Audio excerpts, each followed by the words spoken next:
In this video, I'll be sharing with you a requested tutorial from my group on how to draft this simple gown with pleats. So to start, I'll be drafting this in a miniature form so that I'll be able to spread the pleat at the lower part. So I'm starting from the back pattern, which I marked the zip. Here's the shoulder to bust, under bust, waist, and then gown length. I'll be marking the hip point later when I'm transferring my measurements. Now I'll start by marking the shoulder divided by 2. From that point, you come down by 1 inch from that your shoulder divided by 2. Now you'll be connecting it to the neckline. So for the neckline of the back, I'm using a basic neckline of 3 by 1 inch for the back, right? Now after marking that, I'll place my ruler, my curve drill, and I'll draw out the neckline at the back, then connect from my shoulder slant to that point. The next step is to go ahead to find my chest line, which is my bust circumference divided by 6 plus 1.5 inches. So it will give me 7 inches, and I'll go ahead to mark at that point, place my ruler and draw a straight line.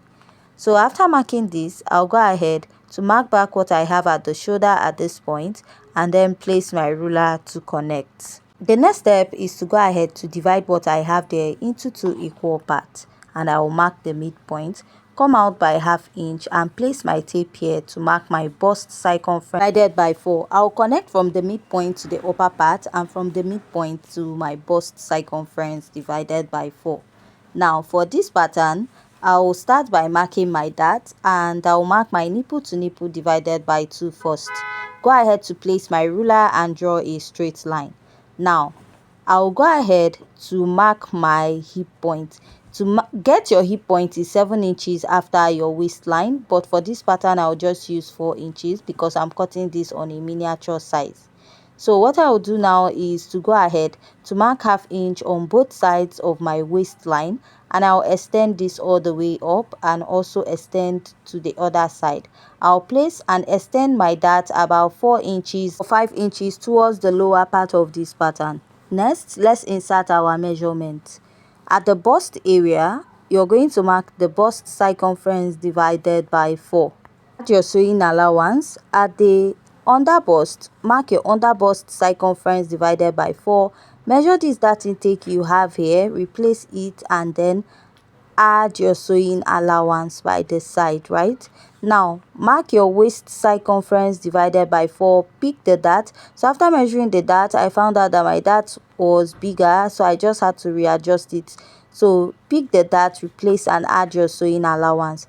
Now what you will do is at the lower part of your pattern, go ahead to mark your hip circumference divided by 4 and add extra 4 inches to give you that flay effect. If you notice at the lower part, it has like a flay or an A-line effect. So it's not meant to be fitted towards the lower part. When you're placing your measurement, make sure that towards the hip area, it is not that free, like it's close to the actual hip measurement. Then you now extend it to the lower part, which is the hip measurement plus extra 4 inches. Let's go ahead to take out the zipper budge. Mark ½ inch here, and I'll go ahead to extend this all the way to the upper part and extend this to the lower part of this pattern, right?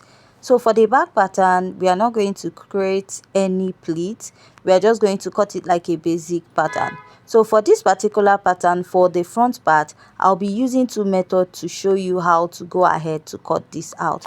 For the front, you can cut it in form of a dartless pattern, or you can cut it with dart. So I'll be explaining the both method at the end of this video. Go ahead to sew up your dart for the back, or you can blend it out. Now if you're cutting with a pattern paper, you can go ahead to use the same pattern to like trace out the front. Or if you're not using a pattern paper, you can go ahead to cut this directly on your fabric. Now for the front, you actually need to like draft it on another pattern. So for the first method I will be showing you, we'll be using a dart. Now divide your shoulder into 2 and connect to the upper part, and take your nipple to nipple measurements all the way down. So after marking this, now I will readjust the neckline to that of 3 inches by 2.5 or 2 inches depth for the front. Now what you do is to go ahead to cut out your darts. So we are going to create like a little slash and spread here to achieve that pleat we have in between this dress. Now here is another pattern paper, and I've gone ahead to like place my pattern on it, and I'll go ahead to pin it down. Now the space you're going to give at the lower part of this dress will determine the amount of space you have for your pleat, right? So the more opening you have, the more space you have for that little pleat you have at the lower part of your dress, right? So go ahead to measure what is okay for you. For this pattern, I'm using about 5 inches. So what I'll do is I'll draw all these lines, extend it to the other side, so that when I'm placing, it will match up, right? So whether the waist does not really match, that might not really be an issue, but the bust, under bust should at least match. Now go ahead to pin this is actually the first method, which is you're using that. The second method will be a dartless method. So I'll go ahead to trace this all the way around, and after I'm done tracing it, what I'm going to do is to go ahead to cut this out. If you notice, I went ahead to like trace out my pattern, and I'm also going to cut out the excess that I have on the shoulder area. So this is my pattern. Now I'll trace the inside of the pattern also. You also need to trace that so that you know where to stop while pleating. So you're just going to mark this with your tailor's chalk if you're marking yours. Now let's go ahead to pleat this, right?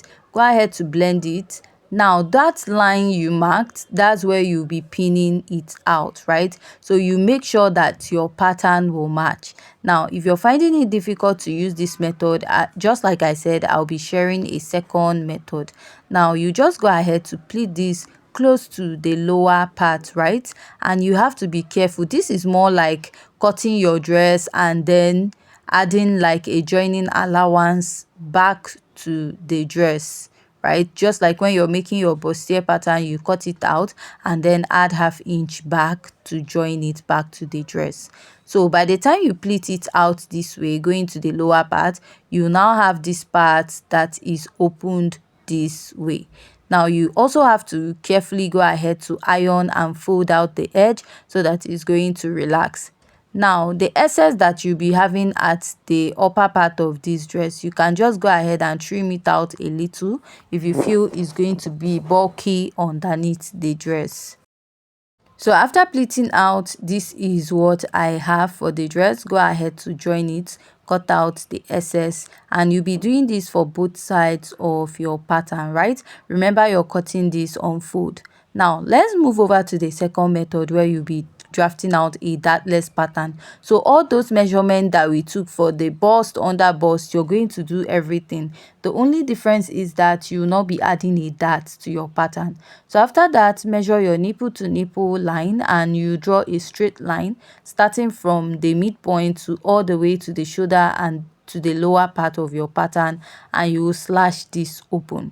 Now after slashing this, you're going to bring another fabric where you're going to place and you pin it. Now the only difference is that this does not really have like an asymmetric shape because of the dart. It's just a straight line that you're going to cut open, and this method might be easier if you're finding it difficult to use the other one. Now measure the space you want in between because of the pleating at the lower part, and go ahead to trace out the side. So I'll just go ahead and I will trace this out. So at this point, if you have any question, please kindly go ahead to ask. Now I'll just cut this out and cut out the excess I have at the lower part of this dress. Now what you do is that line that you marked, that straight line, you just go ahead and pleat it together and you'll be sewing it out. This method might be easier to pleat out because all you're doing is just to pleat out a straight line, unlike the other one that might not really be straight. So after doing this, go ahead to secure it with your pin just like we did for the other one. You have to like secure it with your pin before going ahead to stitch on the machine. That way it will be easier for you to work on, and then go ahead to iron the edge on each sides of your pattern. So after you're done doing this, at the back also, just like I said at the other method that we use a dart, if you have like an excess at the shoulder, cut it off. And at the upper part, if you feel here is bulky, you can just go ahead to trace it out a little and stitch it up, like weave it up, so that it will not affect the lower part of this pattern. So this is what I have after I'm done drafting.